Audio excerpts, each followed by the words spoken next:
Good morning. I want to thank all of you for joining us to celebrate the achievements of the class of 2020. This commencement exercise will mark the end of our seniors' formal undergraduate studies, the end of formal studies for students in the Graduate Institute, and the beginning of a lifetime of learning good things and doing good works in the world beyond St. John's. While we cannot be together in the same place as we would have hoped, we can share this moment in time, a small miracle for which I am grateful. And I am grateful to our graduates for persevering in this time of troubles with grace and with dignity. You have demonstrated a commitment to our shared endeavor that is both sustained and profound. I'm grateful to our tutors who have shown us that true conversation lives wherever and however inquiring minds are gathered around a text. I'm grateful to your families and loved ones for holding you up and holding you close during your journey at St. John's, and in particular, during this last vexed leg. It was not meant to be this way. You left us in the spring, expecting to return after a brief interval, to return to the normal order of things, to return to a time that had been set aside for you, a time to observe traditions, a time of fellowship, a time to revel, a time for resolution. Instead, you are scattered far and wide, at 100 points across the globe. You are a diaspora. I think of you now as if stranded on islands, each an Odysseus.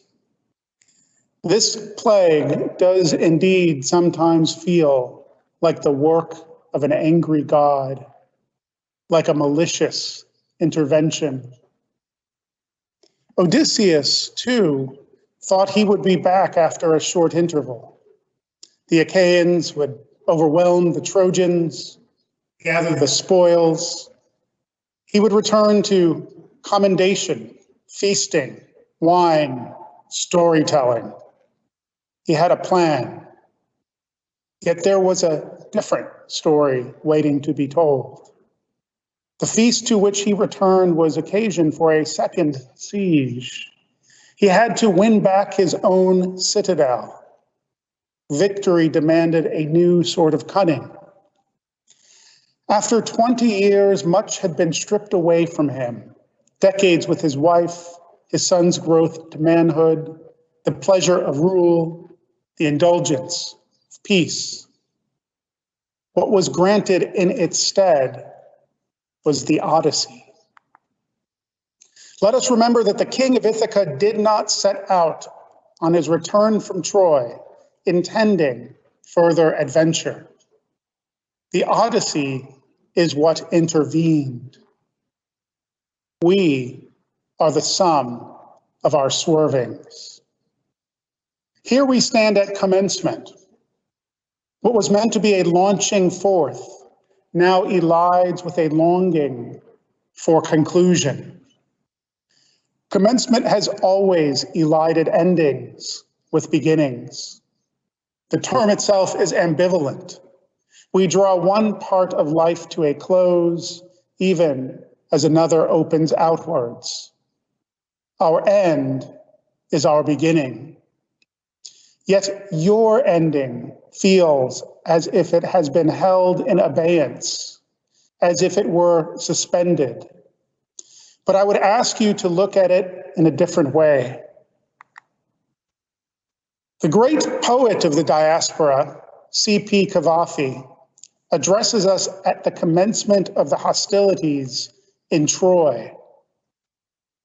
The work of the Greeks has been done. It is time to move on. In his poem, Ithaca, Cavafy asks us not to think of beginnings and endings as distinct from one another, but of each flowing into the other. As you set out for Ithaca, hope your road is a long one, full of adventure, full of discovery. Lystragonians, Cyclops, angry Poseidon, don't be afraid of them.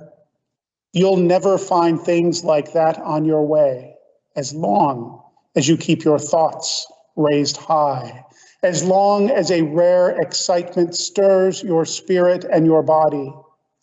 Lystragonians, Cyclops, wild Poseidon, you won't encounter them unless you bring them along inside your soul, unless your soul sets them up in front of you. Hope your road is a long one. May there be many summer mornings when, with what pleasure, what joy, you enter harbors you're seeing for the first time.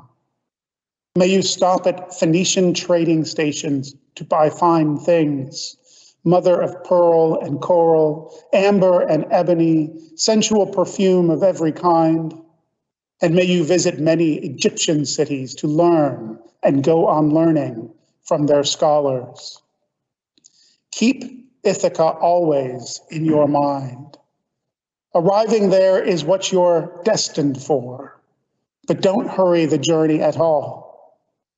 Better if it lasts for years, so you're old by the time you reach the island, wealthy with all that you've gained along the way, not expecting Ithaca to make you rich. Ithaca gave you the marvelous journey. Without her, you wouldn't have set out.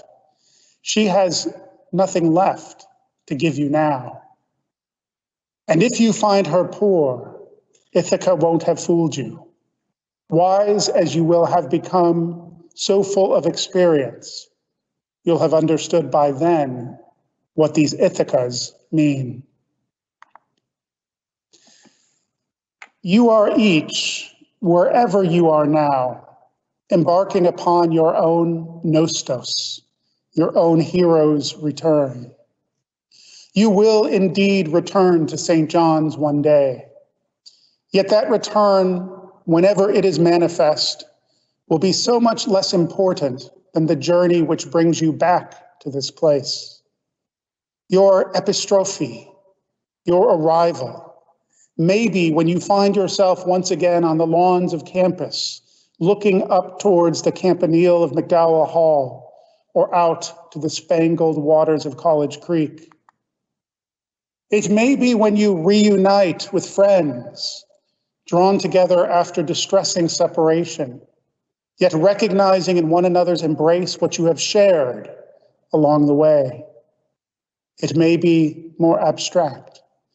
Perhaps one day you will find yourself in a classroom with wide-eyed children, telling them about the return of Odysseus to his craggy island home, watching their delight as Argos, the faithful dog, is the first to recognize his lost companion and king. And at that time of epistrophe, wherever and whenever it arrives, you will come to understand what this place, St. John's, poor Ithaca that it is, truly represents. Thank you. Now we shall proceed to the announcement of prizes. I will ask the Dean, Joseph Macfarland, to present this year's awards.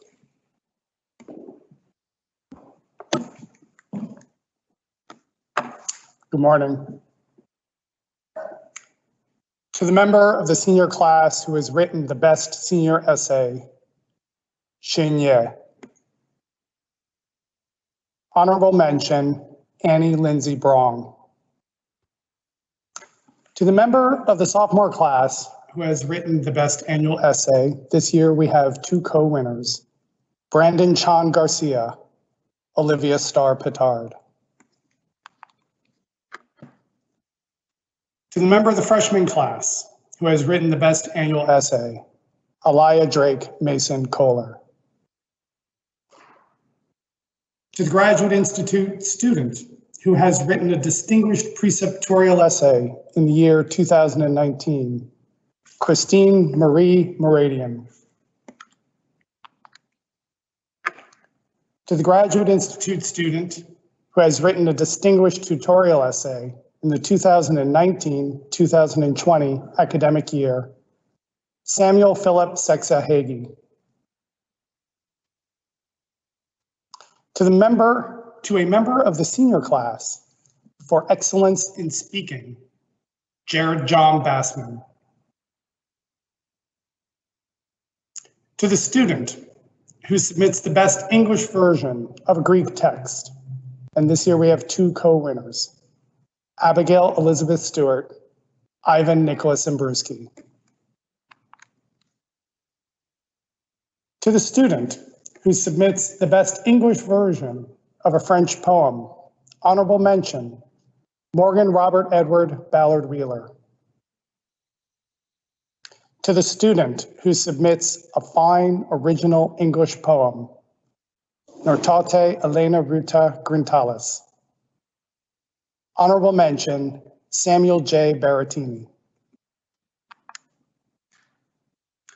To the student who submits a fine original musical composition, Morgan Robert Edward Ballard Wheeler.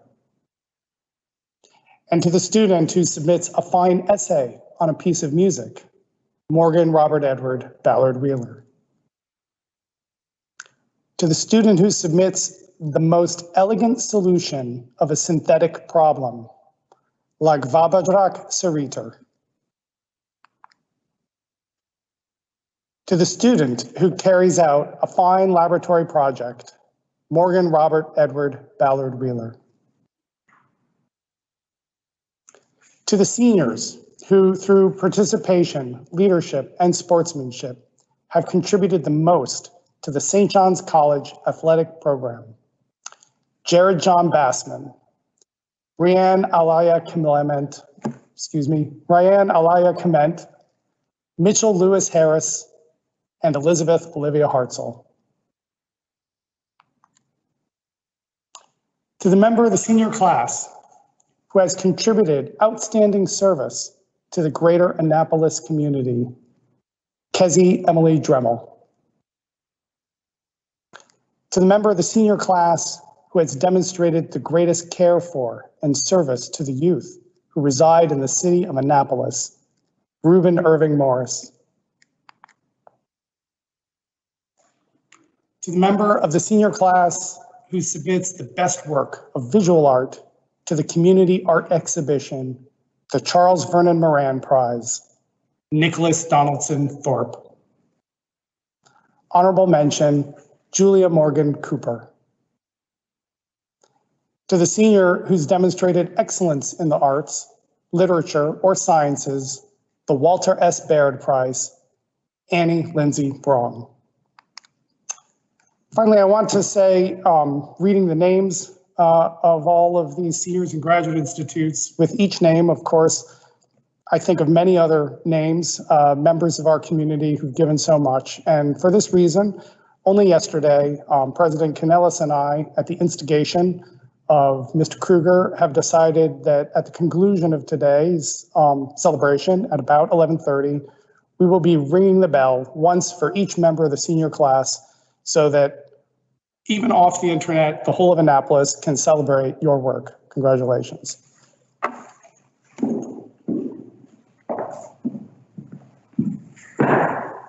Thank you, Mr. Macfarland. Congratulations to all our winners. Now, before proceeding to the next part of our program, I'd like to introduce our commencement speaker. It is a St. John's tradition that the graduating seniors choose the commencement speaker. Typically, they choose someone from within the community, someone who knows the college well, and who appreciates the character of their accomplishment. I have the distinct honor of introducing that person today, longtime tutor Margaret Kirby. Ms. Kirby earned her PhD at the University of Toronto in the Department of German Languages and Literatures. Prior to coming to the Annapolis campus in 1997, she served as a tutor from 1990 to 1997 at St. John's, Santa Fe. Ms. Kirby exemplifies the breadth and depth of the St. John's program. Although a specialist in German, she has recently translated the first part of Goethe's Faust. She is also well-versed in Greek, Latin, and French. Students describe her as a devoted tutor and an iconic presence on campus. She can always be seen meeting with students, discussing papers in conferences, and participating in study groups. A frequent lecturer in our Friday lecture series, Ms. Kirby has lectured on Goethe, Lucretius, and Homer's Odyssey. She has served 3 times on the college's instruction committee, and from 2010 to 2012 held the National Endowment for the Humanities chair. We now invite you to watch Ms. Kirby's address and view the remainder of the commencement program. Please click the link that has just been put in the chat box on your screen, or that will appear in a slide in just a moment. This link will take you to the remainder of the commencement program. I thank you for joining me this morning and hope to be able to congratulate you in person at some point very soon. Thank you very much, and congratulations to all our graduates. Thank you.